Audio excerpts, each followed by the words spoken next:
E aí, pessoal, bom dia a todos, bom dia a todas. Estamos aqui no seu programa preferido de sábado pela manhã, né, que é o programa Projeto de Vida, aqui na nossa RCI, sempre ao seu lado, Rede Comunicadora Iguaçu, 1320 AM.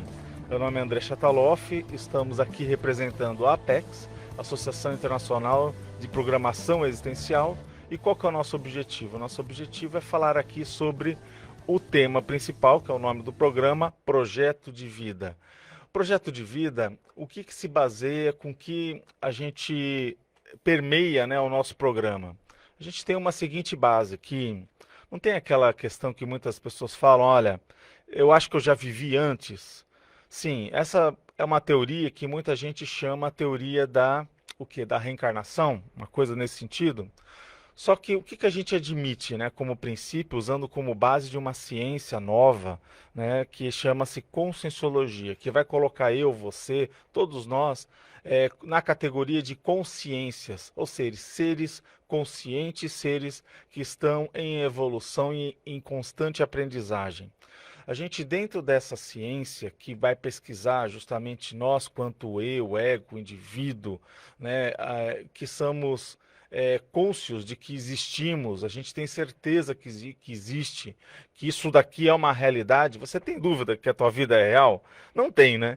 Então, basicamente, nós somos seres pensantes. E esses seres pensantes, que são as consciências, elas merecem ser estudadas de uma maneira científica. Então, nós temos uma postura, uma atitude científica quanto pesquisadores do cosmos e nós inseridos nesse cosmos. Agora, o que se passa?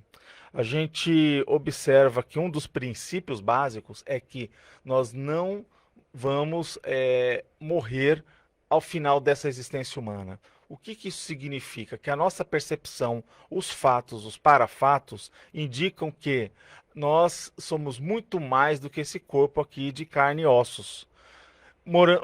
Através de que evidências? Por exemplo, muitos de nós já teve lembranças de vivências passadas, de vidas passadas. Por exemplo, eu lembro lá de condições que eu já tive uma outra vida, né? Eu lembro até o que minha mãe já foi para mim, ou seja, personalidades que viveram comigo nessa vida e já no passado, e a gente vem assim num ciclo de existências, ou seja, ciclos de nascimentos e morte, só que a morte na verdade não existe, é o descarte, a gente, é uma maneira mais apropriada de falar, o descarte dessa matéria orgânica, mas a nossa essência, a nossa individualidade, o nosso ser consciente continua existindo e vai nascer de novo. E como nós temos esse ciclo de nascimentos ou renascimentos, nós vamos sempre evoluindo, vamos sempre crescendo. Agora, isso ajuda a gente a explicar muitas coisas. A exemplo, você tem alguma ideia inata? O que é uma ideia inata? Mesmo lá, quanto criança, você poderia dizer coisas que seus pais falassem. Poxa, de onde que veio a ideia? De onde que veio isso, menino? De onde que veio isso, menina? Exemplo, tem crianças prodígio que com 4 anos toca piano. A gente sabe que qualquer um que nunca tocou piano na vida vai estudar piano, são anos, até décadas, né, para a pessoa ter um bom toque lá do piano. E você vai pegar uma criança de 4, 5 anos que toca o piano perfeitamente. O que a gente admite dentro dessa pesquisa é que são condições inatas, ou seja, aquela criança, ela já nasceu sabendo daquele processo porque ela já viveu antes. Então, essas ideias, elas têm algumas derivações. Quais derivações? Se eu passo por diversos ciclos de vida, vai chegar um momento da evolução que eu consigo planejar minha próxima existência. Aí você fala, poxa, mas isso não é demais? Não. Se nós estamos num processo evolutivo, estamos cada vez crescendo e mais inteligente, nós vamos querer fazer com mais eficiência e render mais. O que é render mais? É produzir ideias, reflexões, autossuperações, ser uma pessoa melhor para nós e para os outros. Basicamente é tudo nessa ordem. E qual que é a ideia do programa? Trazer pessoas aqui para você conseguir ter uma visão e trabalhar aqui com casos, entrevistar, né, e ter informações de como essas pessoas estão vivenciando o seu projeto de vida. Quer dizer, pessoas que planejaram vir aqui, estão fazendo algo que foi previamente estudado, refletido e agora estão colocando as coisas na prática. Por exemplo, você, o que que você tem aí como meta dessa vida? O que que você vai deixar? Né, qual que é o seu legado? Então, todas essas informações são muito bacanas da gente questionar. Por quê? Porque você tem que fazer esse tipo de reflexão enquanto você tem saúde, enquanto você tem motivação, você pode realizar, você tem uma ideia, uma meta, e você vai atrás dessa meta. E vai dar asas, produzir, ou seja, materializar. E não vai ter arrependimentos. Aí quando você chegar lá na velhice, você vai olhar para trás e falar assim: poxa, eu fui o que eu gostaria de ser. Eu realizei os meus sonhos, os meus desejos, as minhas metas evolutivas. E basicamente é isso que se trata o programa. Para iniciar, nós sempre colocamos uma pergunta no ar. Essa pergunta hoje vai falar sobre é, generologias, ou seja, sobre gênero, estudo de gênero, ou seja, masculino e feminino. Independente da sua opção sexual, da sua forma de visão, nós temos aí gênero sim. Temos que respeitar os gêneros, temos que ter igualdade de gêneros? Temos. Tudo isso é uma verdade relativa de ponta. Agora, quanto ao gênero humano, eu tenho uma pergunta para vocês. Em tese, quanto à evolução consciencial, importa o gênero? Do ponto de vista de evolução, importa gênero? Importa se você é homem? Importa se você é mulher? Perante a evolução consciencial? Contudo, para desenvolver a interassistencialidade, é relevante você ter gênero? Ou seja, você ter uma característica, seja masculina ou feminina, isso é relevante para a sua vida, para a sua existência? Essa afirmativa é verdadeira ou é falsa? Então nós estamos aqui colocando uma afirmativa, né? Falando assim, ó, gênero humano não importa, em tese, quanto à evolução consciencial. Contudo, para se desenvolver a interassistencialidade é sempre relevante. Isso é uma verdade ou uma mentira? Então responda e vamos no final debater e fazer um fechamento sobre esse tema. Mas sempre no primeiro bloco nós trazemos aqui o Caio Polizel, que é um pesquisador sobre autogestão. Ele tem até um livro que ele fez sobre esse assunto com diversos colegas. Ele foi organizador da obra e com isso ele sempre traz aqui todo o programa Pílulas de Conhecimento para a gente refletir sobre essa questão. Vamos a essa dica hoje do Caio. Agora, o Momento Autogestão. Olá, ouvintes e assinantes de nossos canais, sejam bem-vindos a mais um Momento Autogestão. Eu sou o Caio Polizel e hoje vou falar sobre regras simples. E meu intuito aqui é de sugerir aos ouvintes ideias sobre como viver com maior tranquilidade e organização em um mundo cada vez mais complexo. As ideias que vou apresentar aqui surgiram quando retomei contato com um livro que li há tempos atrás, com o mesmo título do quadro desta semana, Regras Simples. Uma obra dos autores Donald Su e Kathleen Eisenhardt, publicado em 2017. Já na época, lá em 2017, os autores falavam da vida, naquele momento, com muita complexidade. E chega a ser engraçado, se não fosse problemático e até impactante, ver como a realidade se complexificou de lá para cá. Pense só neste contexto atual e inusitado que estamos vivenciando. Reflita sobre o atual momento. O nível de complexidade, de fato, aumentou. Segundo os autores, regras simples são atalhos que economizam tempo e esforço ao nos fazer concentrar e simplificar a maneira como processamos as informações. Ao retratarem o tema, eles enfatizam que as regras simples funcionam porque envolvem alguns aspectos do tipo: um aspecto, flexibilidade. Concedem flexibilidade, embora de modo consistente nos propósitos, para perseguir novas oportunidades que apareçam ao longo das situações. Pense no seu dia a dia. Pense o quanto de flexibilidade de fato você coloca nas ocorrências do seu dia, ou se você fica simplesmente travado, sem colocar a flexibilidade para a tomada de decisões. Um segundo ponto que os autores propõem é agilidade. Eles falam que agilidade pode gerar decisões melhores. Afinal, quando a informação é limitada e o tempo é curto, elas levam as pessoas, empresas, seja o que for, a fazerem boas escolhas de forma mais rápida e fácil. Por exemplo, em um contexto de urgência e emergência, os médicos não podem ficar pensando tanto, precisam ser práticos, precisam usar regras simples. Emergência diz respeito a situações mais graves, que implicam sofrimento intenso ou risco iminente de morte, exigindo um tipo de atendimento. E urgência é ocorrência imprevista, com ou sem risco potencial à vida.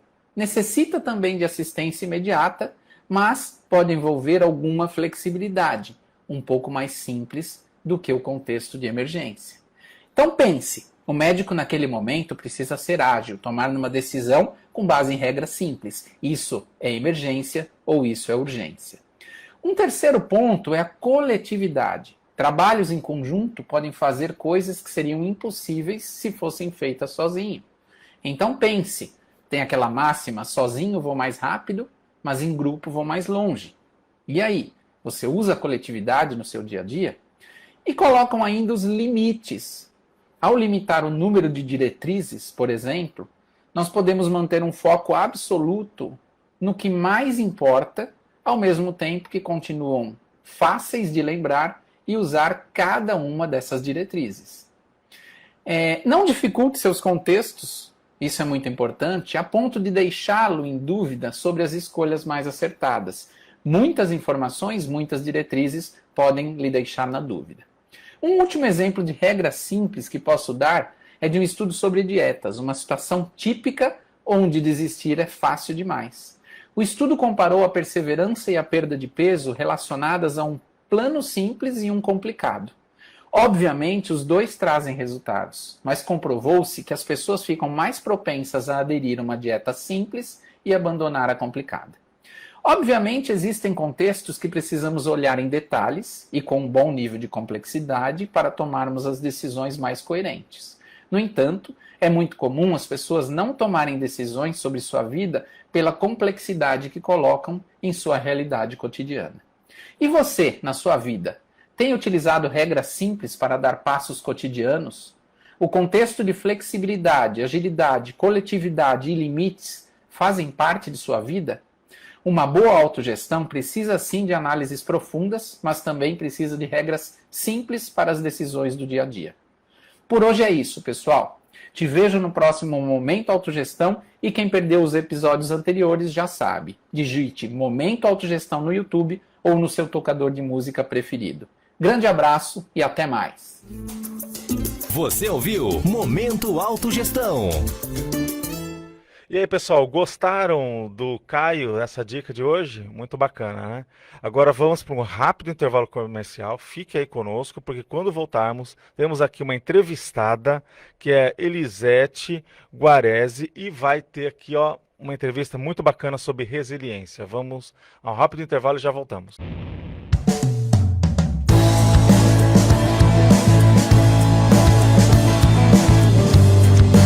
Voltamos, pessoal. Estamos aqui neste sábado maravilhoso. Pelo menos aqui em Foz do Iguaçu está um dia muito bonito.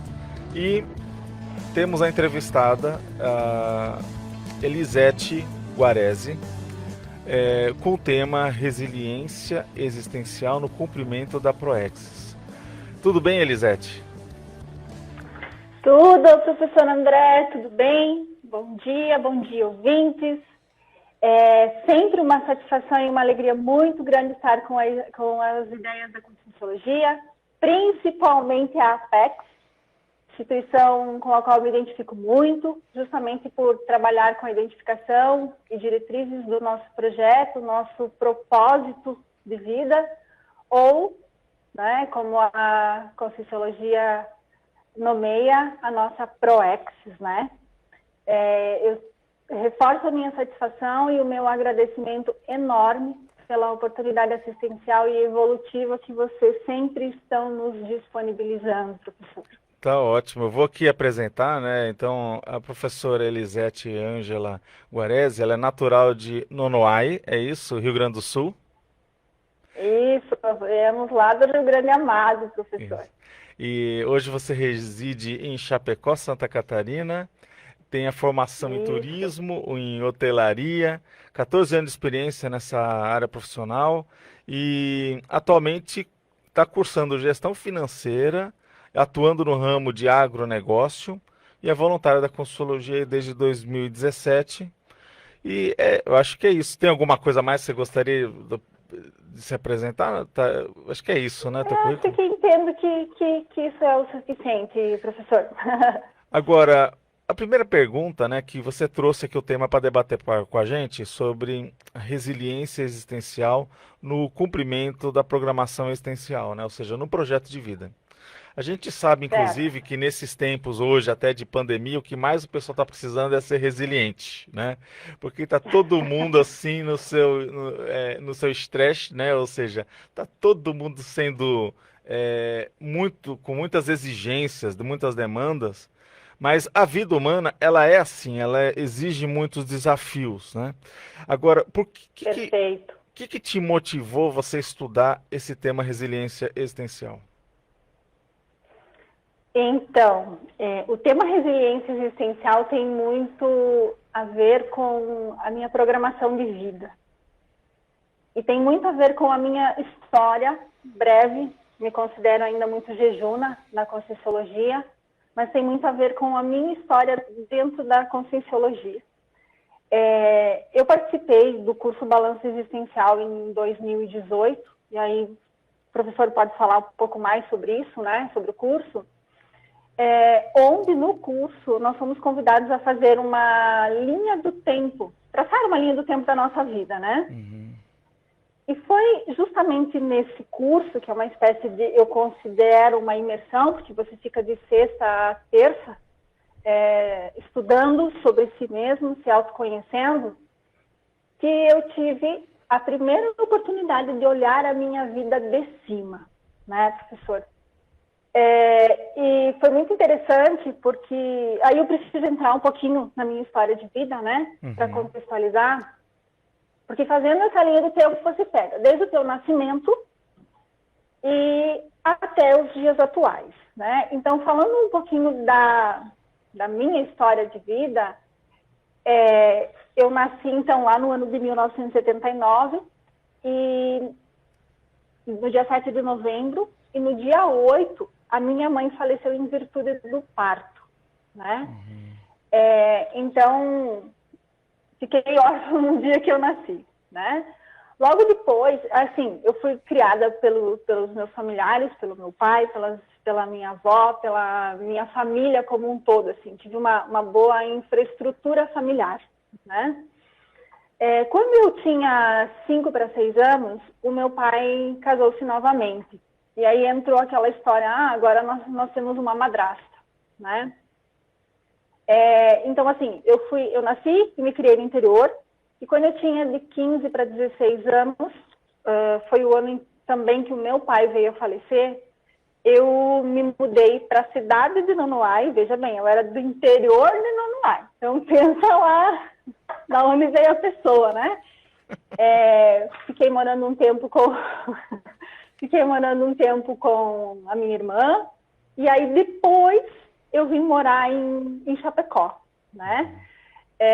Desde cedo, aquele sonho de menina do interior morar em cidade grande, né? Que, veja bem, o meu sonho era morar numa cidade grande, conhecer coisas diferentes, conhecer o mundo. Era isso que eu tinha como projeto de vida. Aquela coisa assim de casar, ter filhos, não era para mim, nunca foi para mim, né? E quando eu vim para Chapecó, eu passei a estudar, entrei para o curso de turismo e hotelaria, e logo nos primeiro ano assim, do curso, eu já comecei a trabalhar na área, porque era uma coisa que eu buscava muito. Eu tinha o sonho de conhecer o mundo, mas como eu vim de uma família do interior e financeiramente com os recursos mais limitados, eu entendi desde cedo que eu precisava buscar recursos para conhecer o mundo, né? E a área do turismo sabia que me proporcionaria isso, tanto que eu fiquei trabalhando na área por 14 anos, né? De 2002 ali até 2016. Nesse mesmo período que eu comecei a trabalhar na área, eu conheci um Jandir, que foi o meu esposo posteriormente, né? A pessoa com a qual eu passei a conviver 14 anos também, né? Ele tinha 2 filhas do primeiro relacionamento, cuja mãe havia falecido ainda quando as meninas, a Letícia e a Isabela, tinham 5 e 8 anos, respectivamente. Então, quer dizer, ali já havia o entendimento que havia alguma coisa de diferente na minha vida e que algumas histórias estavam se repetindo, né? Então, assim, eu fui órfã logo no meu nascimento. Posteriormente, eu tive o falecimento do meu pai. Eu fui enteada e, uma certa parte da minha vida, eu me transformei na madrasta, né? Então, essas coisas todas foram para o papel no dia do balanço existencial. Ou seja, tudo isso já te dá uma característica resiliente, né? Porque se a gente for ver, são perdas assim muito sérias, assim de apoio, da constituição de uma pessoa. A gente tem aquela figura da mãe, aquela figura que nem você acabou sendo madrasta também, não é? Ou seja, tem você que na verdade às vezes é boa drasta, né? Vou brincando aqui, porque então, na verdade, a gente percebe que é uma amiga, né? Acaba sendo a que vai criar a mãe de verdade muitas vezes, né? Porque isso, quem acaba às vezes sendo a figura materna ou paterna, muitas vezes são aquelas pessoas que criam a gente, não é? Certo. E uma situação, André, que eu gosto de comentar nesse quesito, é que a nossa experiência com madrasta, eu como enteada, não foi tão doce, digamos assim, como eu tenho hoje com a Letícia e com a Isabela. Claro, nós éramos em 8 irmãos. Então, uma pessoa desconhecida que morava na cidade, casar com um homem lá no interior com 8 filhos, numa época totalmente diferente do que estamos vivendo hoje, né? Uhum. Então, hoje, eu costumo dizer que eu tenho um relacionamento com a Letícia e com a Isabela que, olha, arrisco a dizer que é muito melhor do que muita mãe e filha biológica, né? Então, assim, o sentimento que nós temos, que nós vivemos hoje, é de uma afetividade e de um encontro de consciências, de almas, de algumas vidas passadas aí, quem sabe, né? Uhum. E aí, dando sequência aqui na minha história, eu convivi com elas, então, desde pequenas, né, por 14 anos, quando o pai das meninas veio a falecer, inclusive no acidente aéreo da Chapecoense. Uhum. Então, se nós olharmos para essa história, né, que é a minha história de vida, acho que podemos considerar, sim, que não é uma simples história, né? Tem algo aí muito interessante. E o mais interessante, que aí entra o assunto resiliência, né? Resiliência existencial, que inclusive o próprio tema foi sugerido pelo professor Laine Losch. Sim, há uma resiliência aí, porque há uma força psíquica maior. É aquilo que eu sempre comento, alguns mais resilientes e outros menos.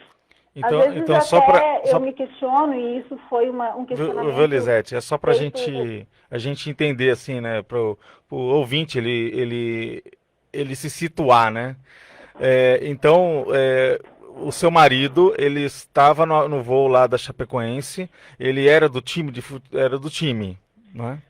Ele era da diretoria. Ele era da diretoria do clube que estava justamente apoiando, ou seja, praticamente não há ninguém no planeta que não saiba do evento, não é isso? Ou seja, ele pegou uma dimensão, assim, vamos pensar, né, do ponto dramático, né? Ele pegou uma dimensão mundial, né? Ou seja, ninguém assim do desporto ficou sem saber ou ter algum nível de solidariedade para o que aconteceu, não é? Ou seja, foi algo assim de grandes dimensões, não é? De grandes dimensões. E você estava no meio desse exatamente. olho do furacão aí, né? E teve que ter ali uma postura de levantar a cabeça e enfrentar tudo isso, né? Exatamente. Até porque, diante de um evento como esse, né, um evento coletivo como esse, e como todas as situações adversas na nossa vida, eu entendo que você tem duas opções, né? Mas aqui, a desistir ou se colocar num processo de vitimização, ou você ser extremamente racional e dizer o que eu faço com isso que eu tenho aqui nas minhas mãos agora. Uhum. Como que eu vou lidar com isso e o que eu tenho que aprender e seguir em frente, né? Claro, é sofrido, é doído, tem aqueles dias que você diz, e agora eu acho que não vai seguir, né?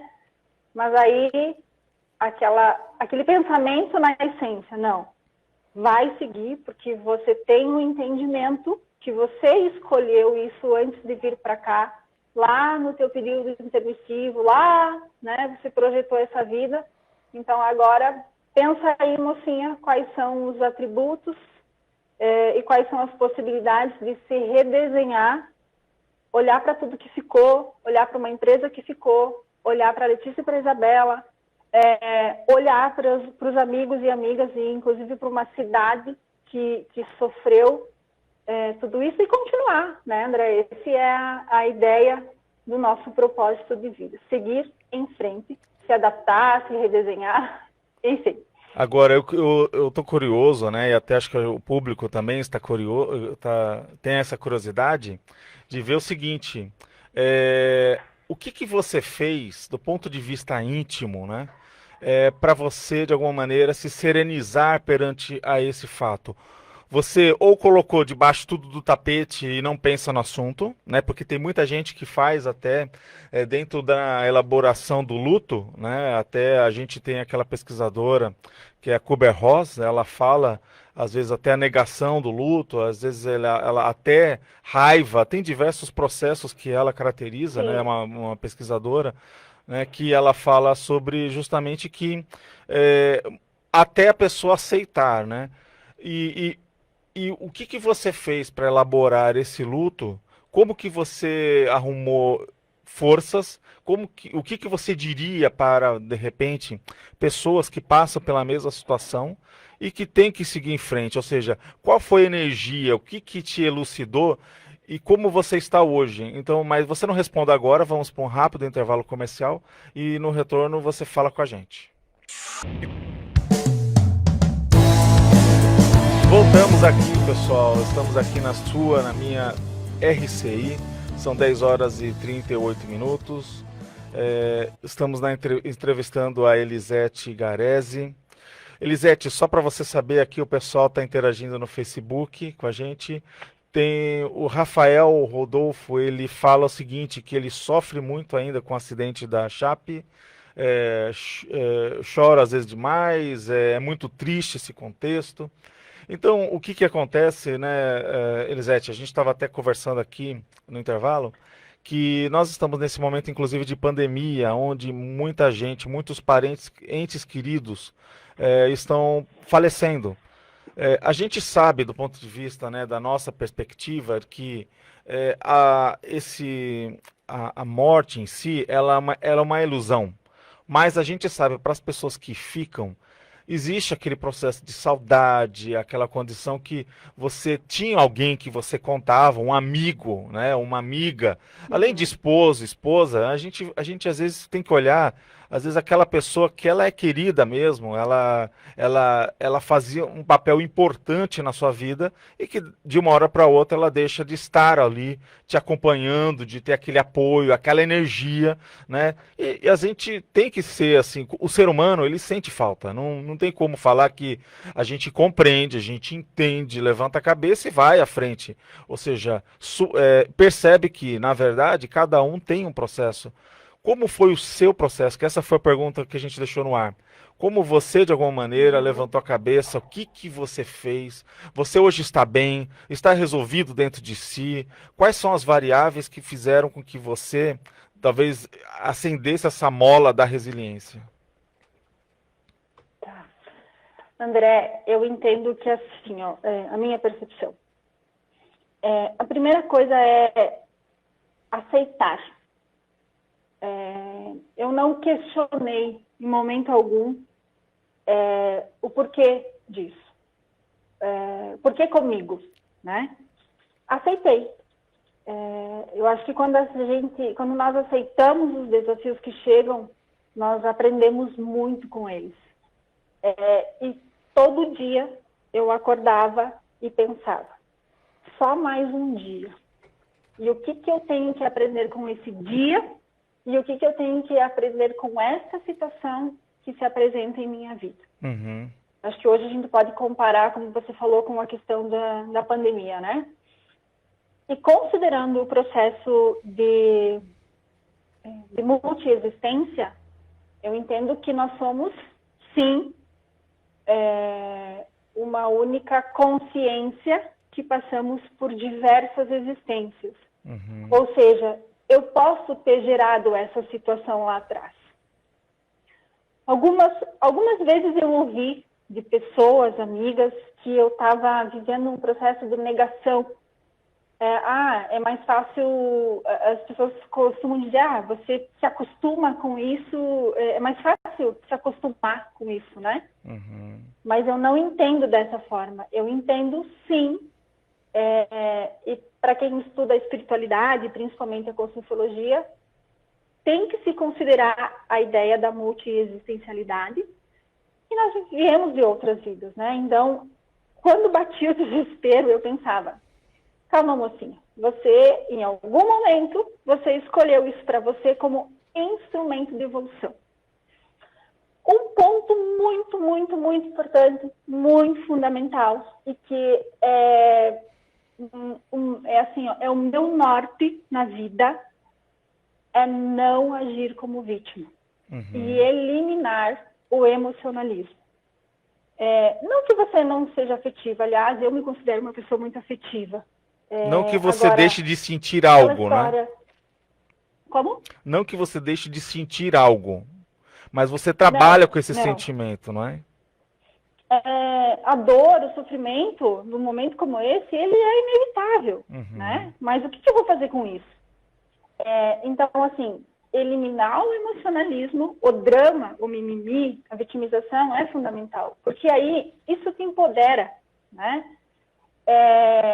E entender isso única e exclusivamente como uma oportunidade de evolução, né? Acho que isso, para mim, são os pontos fundamentais. A aceitação, a racionalidade, não se colocar no papel de vítima, agradecer por esses desafios e outra coisa muito importante, ser assistencial. Olhar para as pessoas ao teu lado, porque não foi uma situação que aconteceu comigo, dentro da minha casa, na minha família. Foi uma situação que acometeu todas as minhas amigas, né, a maioria, porque os esposos estavam naquele voo. A cidade respirava essa Chapecoense, vocês tinham que... Muitas pessoas podem ajudar a confirmar, se tem alguém ouvindo aí que participou desse evento.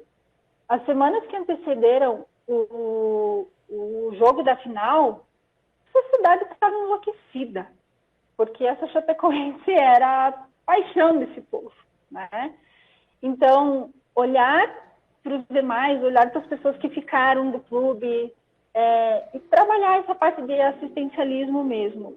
Assim, eu estou no meio de um turbilhão, mas mesmo assim eu consigo olhar para a pessoa que está ao meu lado e, sei lá, de repente uma palavra de conforto, um abraço, olhar além do nosso próprio umbigo. Eu acho que isso ajuda muito. E nessa questão da pandemia que estamos vivendo hoje, né, como você falou, tem aquela história, ninguém é tão pobre que não possa oferecer algo a alguém, né? Ou seja, material, ou seja, uma energia positiva, um afeto.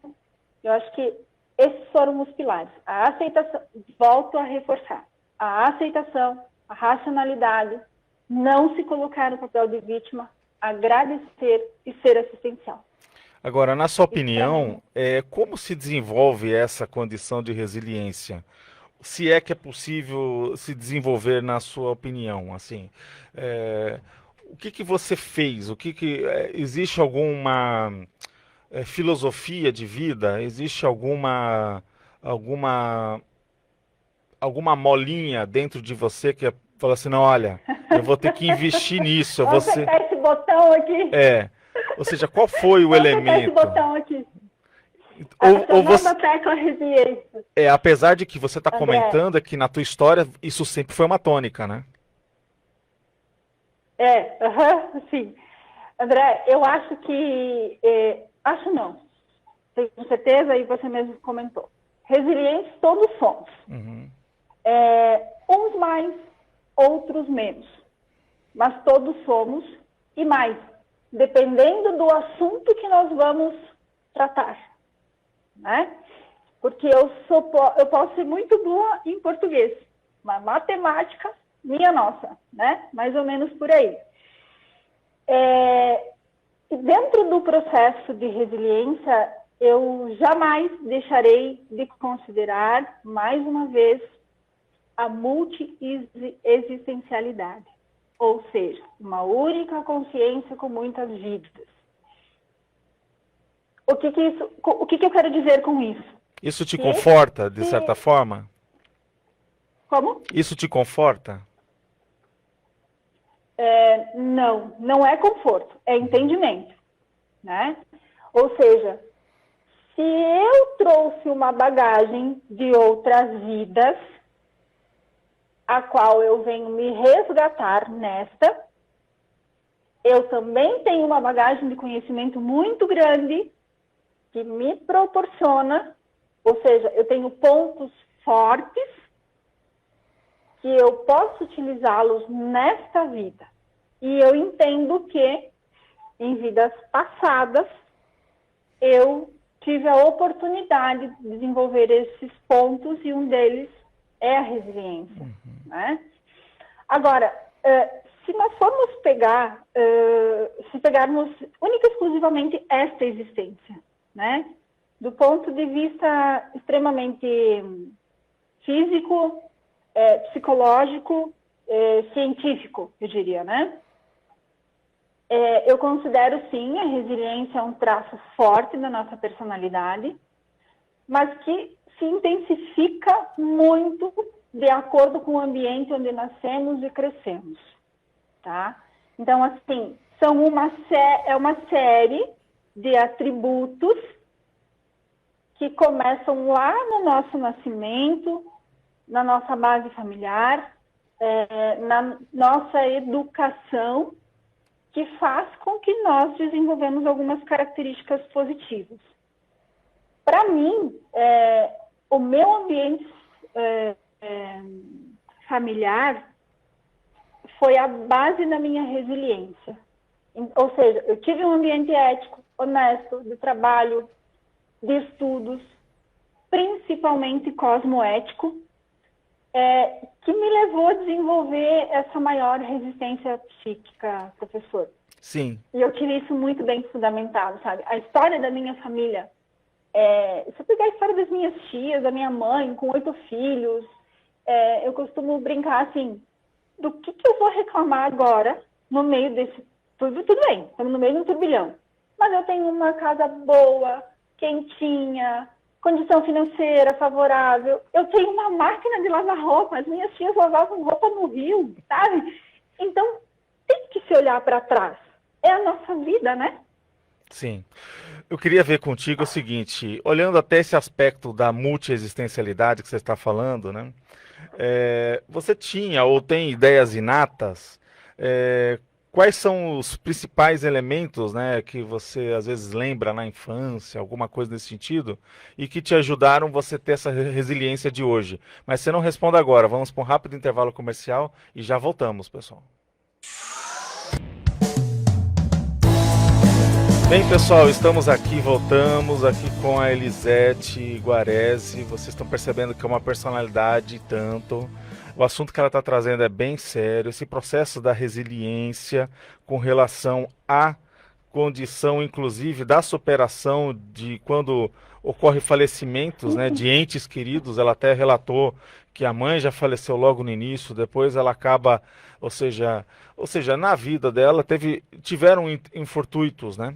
E que ela teve que levantar a cabeça e seguir a bola em frente. Então, a gente colocou aqui essa questão, né, Elisete, como pergunta do último bloco, se você já tinha ideias inatas, né, mesmo lá na infância, quando você via que você estava naquela condição difícil, às vezes você até falou que você não teve uma madrasta boa, né, que de repente aquela relação era conflituosa por talvez o número de filhos e aquela condição que se encontrava, né, de um ambiente de interior, um ambiente assim que tinha que trabalhar muito, né, que a vida era talvez muito puxada, não é isso? Então, eu queria que você falasse um pouco sobre essa ideia se tinha alguma percepção inata de conforto para tudo isso. Sim, André. Eu sempre tive algumas percepções diferentes, assim, em torno da evolução pessoal. Como eu falei antes, eu não me lembro alguma vez na minha vida a ideia de casar, ter filhos. Aquela coisa de família tradicional, né? Aquele sonho, aquele desejo íntimo de construir uma família, papai, mamãe e filhinho, né? Igreja, véu grinalda, aquela coisa que se via muito, né, lá na minha época. Mas eu tinha um desejo íntimo e muito, muito forte de crescimento, de evolução. Assim como eu queria conhecer o mundo, eu queria evoluir. Eu queria me tornar um ser melhor, para mim e para as pessoas que estavam ao meu lado. E depois eu fui perceber que isso tem muita relação com o que nós chamamos na conscienciologia de intermissivista, né? Uhum. Então, assim, eu sempre tive essas ideias. Uma coisa muito, muito natural de, às vezes, ler um livro voltado ao desenvolvimento humano, a parte energética, a parte espiritual, um assunto que eu nunca tinha tido acesso, e lá pelas tantas pensar assim, mas isso aqui me é familiar, né? As próprias ideias da conscienciologia, uma coisa assim, como é que eu posso te dizer? Era isso que eu sempre buscava. Me encontrei aqui. Tanto que eu fui apresentada tive acesso à conscienciologia através da minha irmã. E ela disse assim, Elisete, achei tudo o que eu sempre busquei. E eu pensei, lá vem. Mais uma coisa daquelas que a gente acha que vai se encontrar, né? Uhum. E me encontrei. E com o estudo, também a mesma sensação. Isso não me é estranho. Isso me é familiar. Agora, Elisete, então, a gente está chegando nos nossos momentos finais. Eu queria que você fizesse alguma ponderação, algum fechamento, né? Algo que ficou pendente na nossa conversa que você gostaria de dizer. Tá. André, eu acho que o que sempre me norteou foi o entendimento de que nós estamos aqui de passagem, né? Que esta vida humana aqui na Terra é uma das nossas vidas. Ela é muito, muito curta, se olharmos perante todo o processo de existência que nós viemos de muitos anos, nos dias de maior dificuldade. E agora aconteceu isso comigo na pandemia também, né? Porque começa e você diz, e agora? De novo, né? Aquela coisa assim, isso também vai passar. Eu tenho mecanismos em mim, eu tenho mecanismos externos, na família, nos amigos, que me impulsionam a superar, tá? E outra coisa bem importante, que inclusive é um dos tópicos da minha apresentação, é que ninguém perde ninguém, né? E aquilo que nós precisamos entender é que nós temos a falsa ilusão de que fulano ou beltrano, os filhos são nossos, o marido é nosso, os amigos são nossos. Eu entendo que somos emprestados uns aos outros como instrumento de evolução e como instrumento de crescimento. E uma outra coisa que eu costumo sempre dizer, seria muito interessante se desde os primeiros tempos de aprendizado tivéssemos na escola o aprendizado de como lidar com a morte. Muito obrigado, Elisete. Olha, foi excelente a sua participação. Acho que você deve voltar aqui. Vamos buscar outros temas para a gente poder aprofundar essas ideias. Parabéns aí pelo processo de superação, pela condição, né, de olhar a coisa assim pro horizonte, para frente, não deixar a peteca cair, não é verdade?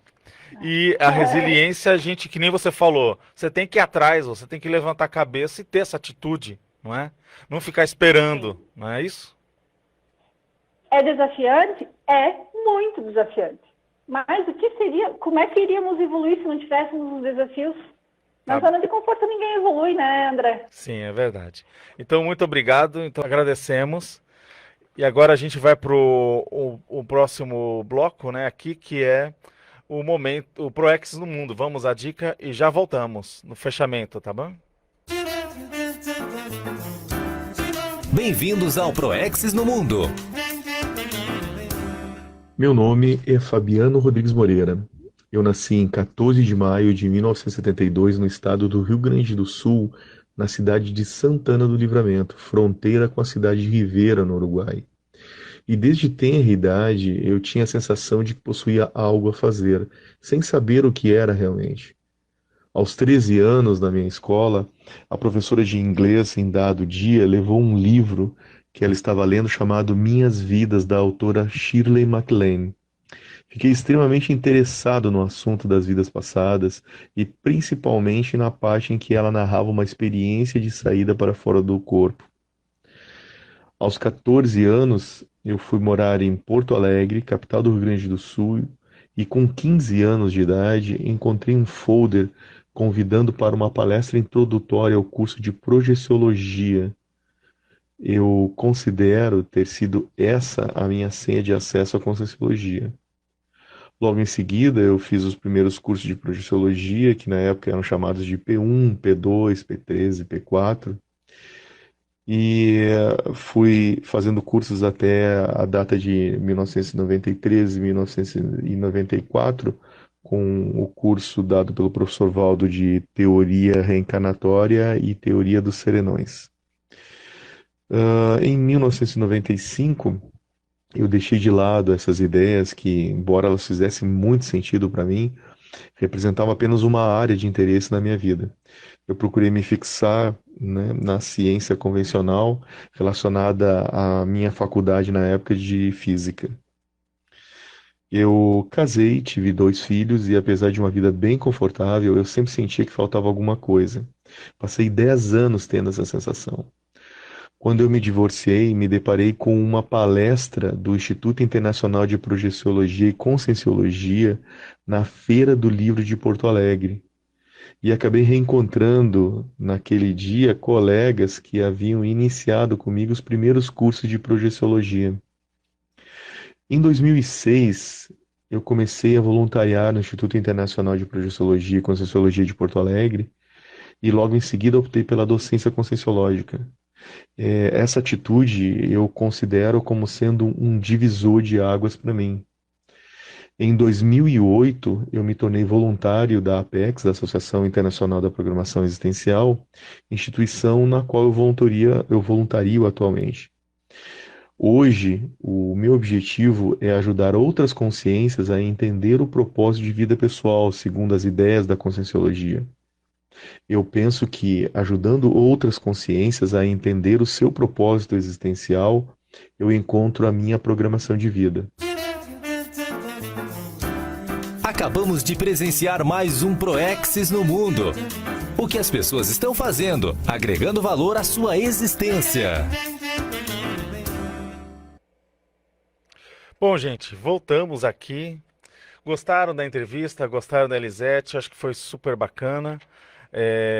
Nós tivemos aí essa dica, né, essa questão do ProEx no mundo, para a gente saber, né, como é o passo a passo de todos nós. Fizemos aquela pergunta lá no início, que é justamente a questão de gênero. Aí existe uma determinada afirmação: o gênero humano não importa, em tese, quanto à evolução consciencial. Contudo, para se desenvolver a interassistencialidade é sempre relevante. Isso é verdadeiro ou falso? A resposta é verdadeira. Por quê? Porque como nós temos vínculos kármicos, relações, vamos imaginar, você tem lá uma diretriz, um planejamento de acertar, de ajustar coisas com determinadas pessoas, determinadas personalidades. E ter um papel social, ter uma condição, né, de gênero, ela é importante para definir e você atuar e resolver aquelas situações do passado. Mesmo porque a gente sabe que os vínculos, né, que nós temos, vínculos sociais, eles são diferenciados de acordo com o gênero. A gente sabe que nós devemos tratar as personalidades todas de maneira igual. Nós estudamos na Consciologia que a questão de gênero é uma questão secundária, tá? Ou seja, tanto eu quanto você, nós somos, acima de tudo, consciências que estamos evoluindo, e gênero, ela é algo secundário, mas não é porque é secundário que não seja importante. Ou seja, ter ali uma constituição planejada, se a pessoa vai adotar um corpo feminino ou masculino, isso acaba sendo muito importante para o processo das retomadas do passado, os acertos e as realizações. E a vida humana ela é importante. Lembre-se que, pelo que nós estudamos, ora nós estamos com um gênero, ora com outro. Então não existe assim da personalidade seguir a fio, né, só um determinado gênero. Ela precisa vivenciar as duas condições para ter a maturidade, inclusive a empatia de se pôr no lugar do outro. Gente, essas são as informações que nós trabalhamos hoje aqui com vocês na Apex. Agradecemos a presença e a companhia, muita gente participando ali, né? Justamente do Facebook, deram seu depoimento, deram suas opiniões. Agradecemos a todos que participaram e um bom, ótimo final de semana. Até sábado que vem. Tchau.